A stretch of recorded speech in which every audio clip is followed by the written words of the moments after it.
SD राज English में आपका स्वागत है। आज हम जॉन मिल्टन की एक पोएम पर चर्चा करेंगे। उसका नाम है एल अलीग्रो। ये जो इनकी पोएम है, ये टाइटल इसकी जो आप इसको देख रहे हैं, ये लैटिन टाइटल है। कहने का मतलब ये वर्ड आपका लैटिन फ्रेज है। तो और अब इस लैटिन फ्रेज का इंग्लिश मीनिंग क्या होगा? तो इंग्लिश मीनिंग आपका होगा हैप्पी मैन या चीरफुल मैन। इसका जानरा क्या है? जानरा कहने का मतलब ये आपका जो पोएम है ये किस टाइप की पोएम है। तो ये लिरिक पोएम है और आप समझते हैं कि लिरिक में स्पेशली क्या, तो पास्चरल, ये लिरिक आपका जो है पास्चरल पोएम है या आप पास्चरल लिरिक इसको बोल सकते हैं। इस पोएम में टोटल 152 लाइन्स हैं और इसमें जो आपकी 10 लाइन्स हैं, मतलब पोएम के स्टार्टिंग के 10 लाइन्स हैं, वो आपकी प्रिल्यूड हैं और ये 1631 के अराउंड में लिखा गया था और ये इसका पब्लिकेशन 1645 में जाके हुआ है। और इस पोएम में जो स्टैंजा यूज हुआ है वो स्टैंजा आपका ऑक्टोसिल्बिक कपलेट है।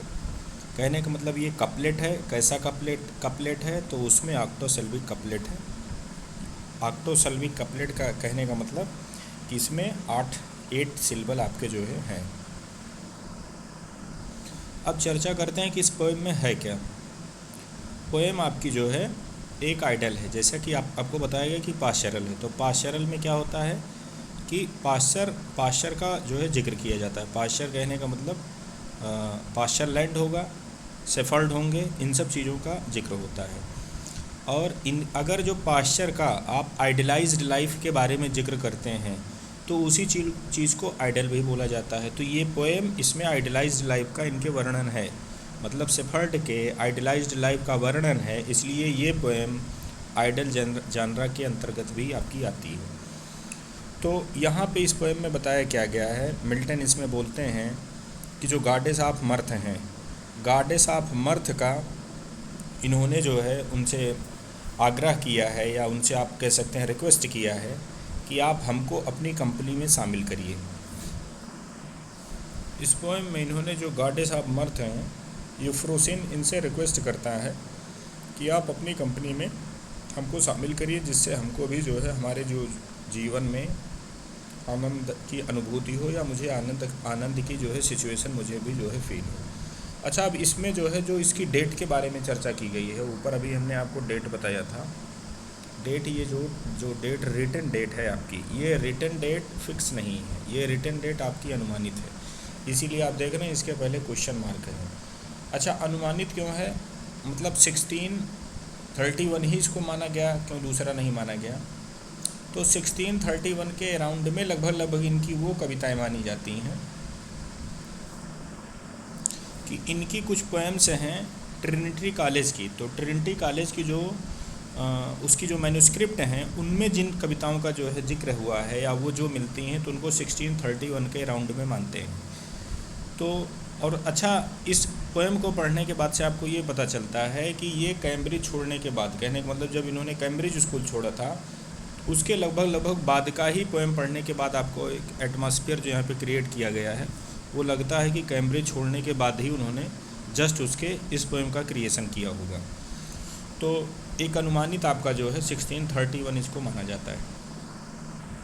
अच्छा, इस पोएम में जो इन्होंने यूफ्रोसिन नामे के गॉडेस का जिक्र किया है, ये गॉडेस के बारे में हम आपको कुछ बताना चाहेंगे। ये ग्रीक माइथोलॉजी से ली गई है। ग्रीक में एक कहने का मतलब एक जो है आप उसको जो है गॉडेस टाइप में और मान सकते हैं, हेसियोड। तो हेसियोड जो है, हेसियोड जो कहने का मतलब है, तो हेसियोड के 3 ब्रांचेज माने जाते हैं। हेसियोड के 3 ब्रांचेज कहने का मतलब या आप ऐसे समझें कि जो हेसियोड एक गॉडेस हैं, ये हेसियोड जो है, जो हमने हेसियोड आपको बताया, हेसियोड ये एक कवि थे। तो कवि ने अपनी जो है मतलब रचना को मर्थ के आधार पर, या कभी भी उन्होंने अगर जो मर्थ के बारे में लिखा तो मर्थ पे उन्होंने जो है 3 देवियों का जिक्र किया है। उन्होंने उनके अकॉर्डिंग टू मर्थ की 3 देवियां मानी जाती थी। और ये हेसियोड जो हैं ये आपके ग्रीक के पोएट हैं। तो मर्थ को जब भी एक्सप्रेस करना होता था तो वो मर्थ की प्रकृति के अकॉर्डिंग टू उन्होंने 3 गॉडेस का उसमें जो है जिक्र किया था। तो उन 3 गॉडेसों में से एक आपकी यूफ्रोसिन है। अब जैसे पहली उसकी जो गॉडेस हैं हेसियोड के अकॉर्डिंग टू, वह है एग्लिया, एग्लिया एक गॉडेस हैं। दूसरी आपकी यूफ्रोसिन है जिसका जिक्र आप में यहाँ किया गया है, और तीसरी आपकी है थालिया। ये तीन आपकी जो है गॉडेस हैं। तीनों में से जो है ये मिल्टन ने इनको लिया है। यूफ्रोसिन को माना जाता है कि ये खुशी की होती हैं। जो आपकी एग्लिया हैं वो ये माना जाता है कि शाइनिंग की गॉडेस हैं, कि कहने का मतलब इनकी वजह से ही शाइनिंग आती है। और जो एक ब्लोइंग वाली टेंडेंसी होती है, जैसे ब्लो करने वाली टेंडेंसी होती है, वो थालिया के अकॉर्डिंग टू जो है माना जाता है। तो अब यहाँ पे खुशी की बात होती है तो आपको ये देखना होगा कि मिल्टन ने मतलब यूफ्रोसिन जो गॉडेस हैं इनको कितना माइन्यूटली मतलब ऑब्जर्वेशन करने के बाद तब इनको जो है उन्होंने लिया होगा।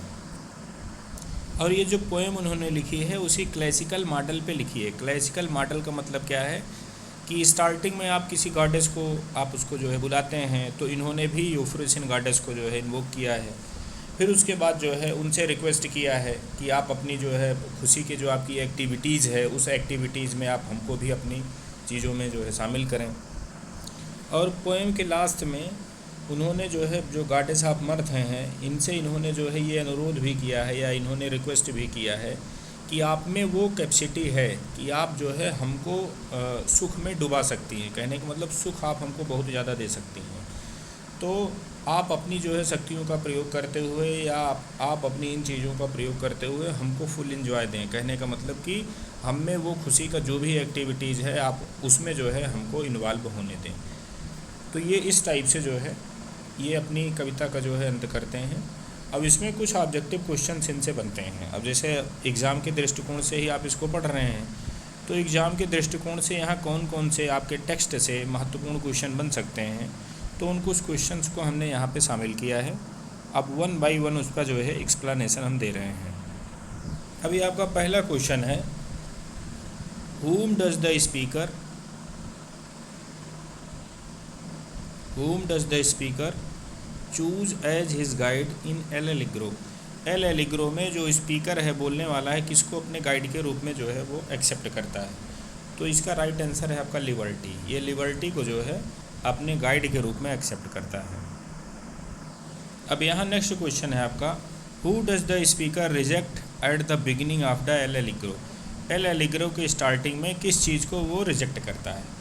तो जाहिर सी बात है वो मिलंकली को जो है आपका रिजेक्ट करेगा। तो इसमें आपका जो ऑप्शन नंबर 4 है ये आपका राइट आंसर यहाँ पे होगा। अब नेक्स्ट क्वेश्चन जो है इससे रिलेटेड है, जिसका कहने का मतलब कि जिक्र इन्होंने किया है, हु इज आर्फस, ये कौन है। तो ये एक सेफर्ड होता है।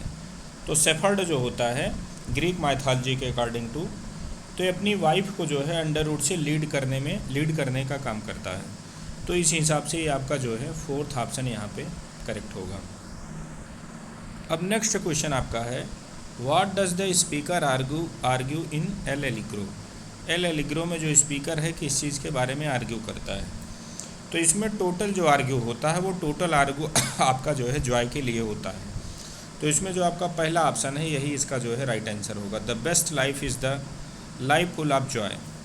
इसमें जो है यही जो है आर्गूमेंट का पूरा जो है विषय बनता है। अब अगला नेक्स्ट क्वेश्चन है जिसका अभी ऊपर हमने जिक्र किया था।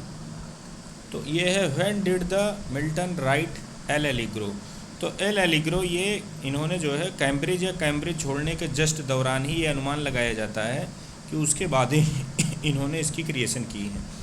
तो यही इसका तीसरा राइट आंसर होगा, वाइल स्टडिंग एट कैम्ब्रिज के जो है ये आप कंफर्म नहीं बोल सकते हैं, लेकिन हाँ इन तीनों ऑप्शन में यही आपका बेस्ट है, क्योंकि कैम्ब्रिज के ही आसपास मतलब पढ़ने के समय या जस्ट कॉलेज छोड़ने के बाद, क्योंकि जब आप पोएम पढ़ेंगे तो एटमॉस्फेयर आपको इसी से जो है मिलता जुलता मिलता है। तो एक गेस के तौर पर जो है हम लोग इसी को लगाते हैं। तो यहाँ पे राइट ऑप्शन आपका जो है 3rd है।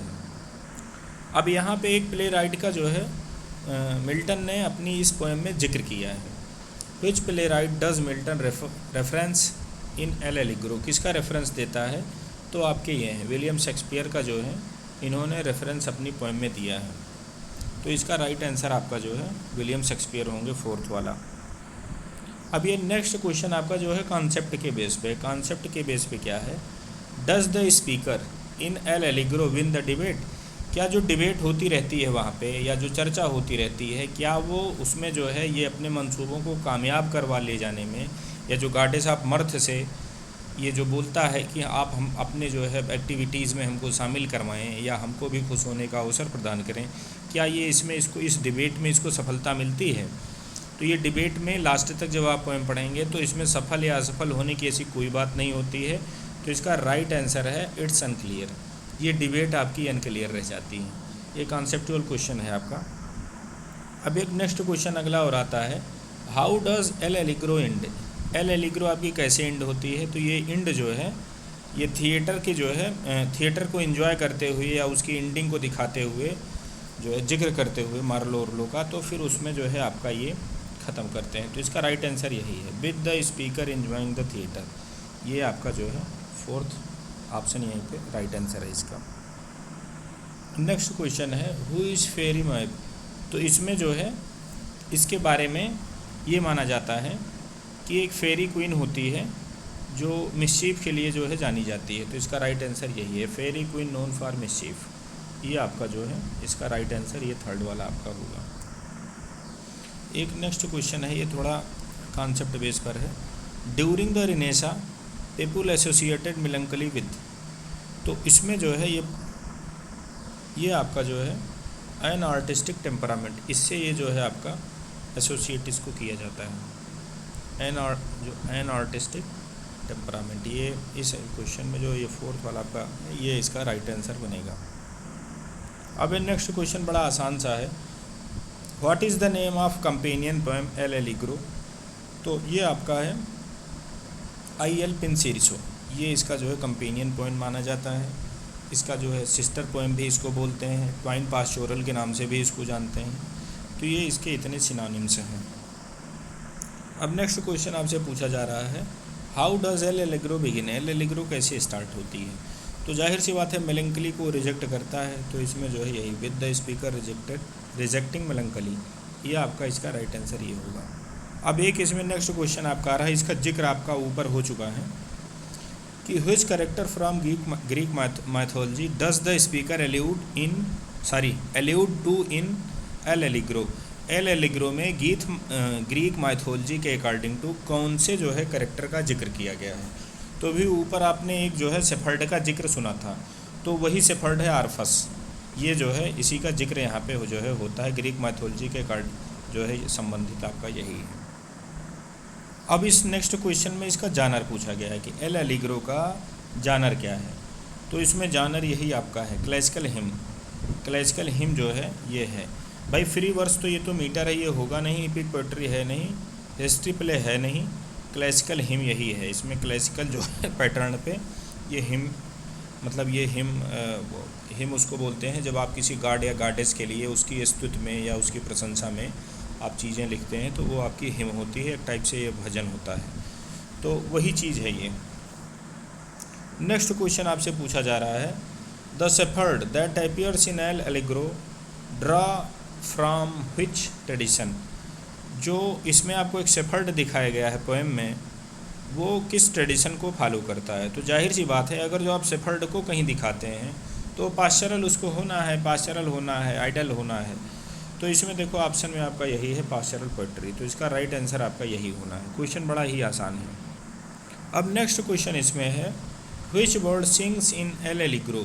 एल एलिग्रो पोएम में कौन सी जो है बर्ड आपकी जो है गाती है? तो इसमें लार्क आपकी है, ये है नहीं, ये है नहीं, ये आपका यही लार्क यहाँ पे राइट आंसर है।